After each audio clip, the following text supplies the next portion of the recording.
Deputy chief minister Surendra Chaudhary ने बुधवार को पुलवामा जिले की राजपुरा तहसील के बर्फबारी से प्रभावित इलाकों का दौरा किया।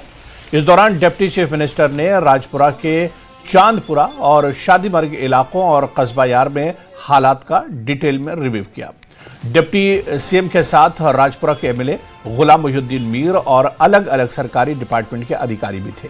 अपने दौरे के दौरान सुरेंद्र चौधरी ने अलग अलग पब्लिक डेलीगेशन से भी मुलाकात की और बर्फबारी से हुई दिक्कतों के बारे में बताया।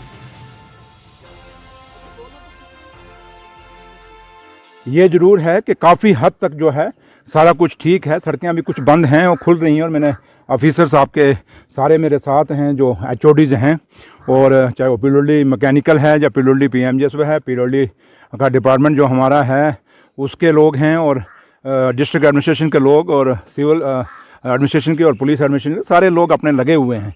अब शुक्र है मेरे मालिक का, मेरे रब का, कि ये बर्फ़ पड़ी है। हम ये नहीं कह सकते कि ये कोई हमें नुकसान हुआ है, ये फ़ायदा हुआ है, और मेरे मालिक जिस कर्म में हमें रखे वही शुक्रिया मेरे मालिक का। और ये बर्फ़ पड़ने से अब थोड़ा सा हम कहते हैं कि धीरे धीरे पिघले, जिससे हमें आने वाले वक्त में खेती में फ़ायदा हो, और मई जून में जो पानी है उसका हमारा लेवल बराबर है।